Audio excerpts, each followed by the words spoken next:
Selamat datang di YouTube channel Ceritanya, yang membahas tentang histori yang ada di darat, laut, udara, dan cerita menarik dan histori lainnya dari mancanegara. Letnan Jenderal TNI Purnawirawan Dr. Andus Djamin Ginting Soeka adalah seorang pahlawan nasional yang berasal dari Tanah Karo, Sumatera Utara atau yang dulu masuk Karesidenan Sumatera Timur yang berada di wilayah pesisir timur Sumatera Utara. Ia lahir di Desa Suka, Kecamatan Tiga Panah, Kabupaten Karo, pada tanggal 12 Januari tahun 1921. Ayah Djamin Ginting bernama Lantak Ginting Soeka, sedangkan ibunya bernama Tindang BR Tarigan. Djamin Ginting memiliki istri bernama Likas BR Tarigan, dan dikaruniai 5 orang anak yang bernama Rimenda Djamin Gintings, Riahna Djamin Gintings, Sertamin Djamin Gintings, Seriana Djamin Gintings, serta Endria Pengarapen Djamin Gintings. Djamin Ginting memiliki tekad yang kuat, terutama dalam hal pendidikan. Ia mengenyam pendidikan dasar di Kabanjahe, dan kemudian melanjutkan pendidikan menengahnya di Medan. Namun, Djamin Ginting tidak dapat menyelesaikan pendidikan sekolahnya karena saat itu Jepang telah berkuasa di Indonesia pada tahun 1942. Setelah putus dari pendidikan sekolah menengahnya, ia sempat bekerja sebagai kerani di sebuah kantor dagang Jepang di Kesawan, Medan. Namun akibat tekanan Jepang pada orang Karo setelah terjadi peristiwa Aron, ia kemudian pindah ke Kabanjahe dan bekerja dengan menjual air tebu beras tagi. Pada akhir tahun 1943, Djamin Ginting mendaftar untuk mengikuti pendidikan calon perwira Gyugun di Siborong-Borong. Ia kemudian mengikuti pelatihan militer selama 3 bulan sampai ia menjadi perwira Gyugun dengan pangkat letnan. Namun, setelah kekalahan Jepang dari pasukan sekutu pada Perang Dunia II, Jepang kemudian menelantarkan daerah kekuasaan mereka di Asia. Setelah kekalahan Jepang, ia bergabung dengan Badan Keamanan Rakyat (BKR) di Kabanjahe yang dibentuk oleh pemerintah Indonesia. Pasukan BKR yang ia pimpin kemudian berubah menjadi Tentara Keamanan Rakyat (TKR), mengikuti kebijakan pemerintah pusat pada tanggal 5 Oktober tahun 1945. Sebagai seorang komandan, Djamin Ginting bergerak cepat untuk mengkonsolidasi pasukannya. Ia bercita-cita untuk membangun satuan tentara di Sumatera Utara. Ia meyakinkan anggotanya untuk tidak kembali pulang ke desa masing-masing. Ia memohon kesediaan mereka untuk membela dan melindungi rakyat Karo dari setiap kekuatan yang hendak menguasai daerah Sumatera Utara. Situasi politik ketika itu tidak menentu. Pasukan Belanda dan Inggris masih berkeinginan untuk menguasai daerah Sumatera. Pasukan yang dipimpin Djamin Ginting sempat melucuti senjata pasukan Jepang di Tiga Panah dan terlibat kontak senjata dengan pasukan Inggris yang mencoba masuk melalui Brastagi. Meski sempat tersedak, dibantu dengan pasukan Tama Ginting, pasukan Inggris pun dapat dipukul mundur. Djamin Ginting terlibat dengan banyak perang saat menjadi komandan Resimen 1 Divisi 10 di Tanah Karo, Langkat, Deli Serdang dan Aceh Tengah. Di wilayah yang kerap terjadi kontak senjata antara pasukannya dengan pasukan Belanda, Djamin Ginting pernah terlibat pertempuran Titi Bambu dan pertempuran Mardinding. Pertempuran Titi Bambu berlangsung pada tanggal 21 Agustus tahun 1947 ketika pasukan Kompi Markas Resimen 1 yang hendak menyeberang Sungai Wampu dibantai oleh tentara Belanda. Sedangkan pertempuran yang terjadi di Bukit Mardinding terjadi pada tanggal 28 Desember tahun 1948 ketika pasukan Batalion 15 menyerang basis Belanda dengan taktik gerilya.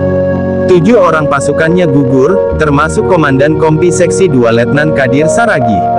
Atas prakarsa Djamin Ginting, untuk mengenang pertempuran berdarah itu nama Bukit Mardinding kemudian diganti menjadi Bukit Kadir. Djamin Ginting juga menulis beberapa buku, salah satunya adalah Bukit Kadir, yang dikarangnya bersama Payung Bangun. Buku tersebut mengisahkan perjuangannya di daerah Karo sampai ke perbatasan Aceh dalam melawan Hindia Belanda. Salah seorang anggotanya, Letnan Kadir Saragih, gugur di sebuah perbukitan di Tanah Karo dalam suatu pertempuran yang sengit dengan pasukan Belanda. Bukit itu sekarang dikenal dengan nama Bukit Kadir. Selain itu, Djamin Ginting juga mengarang satu buku lagi yang berjudul Titi Bambu. Buku ini terbit pada tahun 1975. Di kemudian hari, Jenderal Ronald Papahan dan pasukan Djamin Ginting muncul sebagai pionir-pionir pejuang Sumatera bagian utara.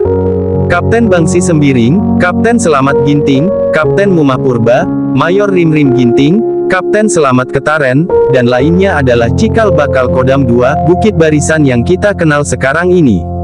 Kemudian saat gerakan PRRI menyatakan perlawanan, Divisi Bukit Barisan Tengah dipimpin oleh Kolonel Maludin Simbolon yang ketika itu menjabat sebagai Panglima Kodam 2, Bukit Barisan, sedangkan Jamin Ginting menjadi Wakil Komandan Kodam 2, Bukit Barisan atau menjadi Kepala Stafnya. Pemerintah pusat kemudian mendaulat Jamin Ginting sebagai Panglima menggantikan Kolonel Maludin Simbolon yang terpaksa mengundurkan diri ke Tapanuli, kawasan basis Batak Toba. Jabatan Panglima disandangnya sejak tanggal 27 Desember tahun 1956 hingga tanggal 4 Januari tahun 1961. Pada saat itu dalam rangka menghadapi gerakan pemberontakan Boyke Nainggolan di Medan, maka Panglima TTI, Letkol Infanteri Jamin Ginting melancarkan Operasi Bukit Barisan. Operasi ini dilancarkan pada tanggal 7 April tahun 1958. Dengan dilancarkannya Operasi Bukit Barisan 2 ini, maka pasukan Boyke Nainggolan dan Sintapohan terdesak dan mundur ke daerah Tapanuli. Meski bertugas di daerah, namun Jamin Ginting termasuk panglima yang menonjol dan membawa karirnya melaju ke ibu kota. Pada 1962, Menteri Panglima AD, Letjen Ahmad Yani menariknya ke Jakarta untuk mengisi pos asisten 2 bidang operasi dan latihan. Jamin Ginting merupakan satu dari 2 orang yang dekat dengan Nasution selain Sokowati yang kemudian dipilih oleh Ahmad Yani menjadi asistennya. Dipilihnya Jamin Ginting terutama karena loyalitasnya terhadap Presiden Soekarno. Memasuki era Orde Baru, posisi Jamin Ginting di staf umum AD digantikan oleh Sumitro. Sementara karirnya di bidang politik mencatat posisinya sebagai anggota DPR dari golongan karya Golkar pada tahun 1971 sampai tahun 1976. Kemudian pada tanggal 22 Maret tahun 1972, pemerintah menunjuk Jamin Ginting sebagai Duta Besar Berkuasa Penuh Indonesia di Kanada dengan pangkat Letnan Jenderal. Jabatan ini juga menjadi jabatan non-militer pertama yang diemban Jamin Ginting setelah 30 tahun berkecimpung di dunia militer. Pada saat menjabat sebagai Duta Besar Berkuasa Penuh Indonesia di Kanada, Jamin Ginting terkena serangan darah tinggi. Jamin Ginting meninggal di Ottawa dalam usianya yang ke-53 tahun pada tanggal 24 Oktober tahun 1974. Jenazah Jamin Ginting kemudian dipulangkan ke tanah air dan dimakamkan di TMP Utama Kalibata, Jakarta Selatan 3 hari setelah pemakamannya yaitu pada tanggal 28 Oktober tahun 1974, Presiden Soeharto menganugerahkan penghargaan Bintang Mahaputra Utama atas semua jasa-jasanya kepada negara. Museum Letnan Jenderal Jamin Ginting pun dibangun di Desa Suka, Kecamatan Tiga Panah, Kabupaten Karo, Sumatera Utara pada tahun 2011 dan diresmikan secara langsung oleh Menteri Pertahanan RI, Purnomo Yusgiantoro pada tanggal 17 September tahun 2013. Nama beliau juga diabadikan sebagai nama jalan yang membentang dari Padang Bulan, Medan sampai Kabanjahe, Tanah Karo sepanjang 80 km. Kemudian oleh Presiden Joko Widodo, Jamin Ginting dianugerahi gelar sebagai pahlawan nasional pada tanggal 7 November tahun 2014.